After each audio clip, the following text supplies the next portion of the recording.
ফরিদপুরে পদ্মার পানি বৃদ্ধির সঙ্গে তীব্র আকার ধারণ করেছে নর্থ চ্যানেল ইউনিয়নের নদী ভাঙন।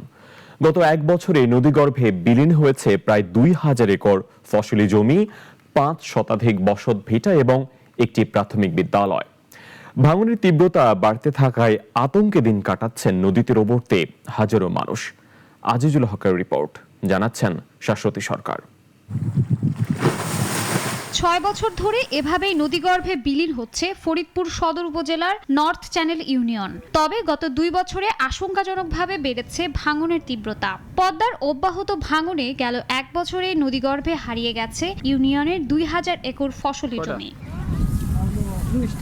নদীতে বিলীন হয়েছে ৫ শতাধিক বসত ভিটা, ২টি মসজিদ, একটি প্রাথমিক বিদ্যালয় ও চলাচলের কাঁচা পাকা সড়ক। এবছর ভাঙনের তীব্রতা বাড়তে থাকায় শেষ আশ্রয়স্থলটুকুও হারানোর আতঙ্কে দিন পার করছে নদী তীরবর্তী হাজারো মানুষ।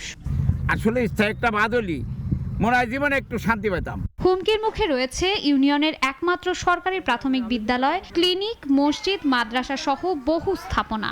এগুলো রক্ষা করা না গেলে ক্ষতির মুখে পড়বেন নদী পাড়ের মানুষেরা। কিন্তু আমাদের ভাঙনের তীব্রতা এতই বেশি এবং এর ব্যাপ্তি প্রায় ৩ কিলোমিটার। আমাদের স্কুলটা একদম পদ্মা তীরবর্তী এবং ৩বার ভাঙনের মুখে পড়ার পরে এখন আবার ভাঙনের সংখ্যায় আছে। সরকার যদি আমাদের এই বাঁধাতে বাইন্ধে দেয় তবু মানুষ বহুত বাড়ি ঘর বাঁচবে এখন পর্যন্ত। এদিকে ভাঙন রোধে ১১০ মিটার এলাকায় জিও ব্যাগ ডাম্পিং শুরু করেছে পানি উন্নয়ন বোর্ড, যা ভাঙন রোধে পর্যাপ্ত নয় বলে দাবি এলাকাবাসীর। যখন ভাঙন শুরু হয় তখন সীমিত বস্তা ফেলায়, পরে আর কেউ খোঁজ খবর বাইরে রাখে না অবশ্যই। তাই এইভাবে পদ্মার ভাঙন তো বা এইভাবে টুকটাক বস্তায় ভাই ফিরবো না। এদিকে স্থায়ী বাঁধ নির্মাণের সুপারিশ করা হয়েছে বলে জানান পানি উন্নয়ন বোর্ডের এই কর্মকর্তা।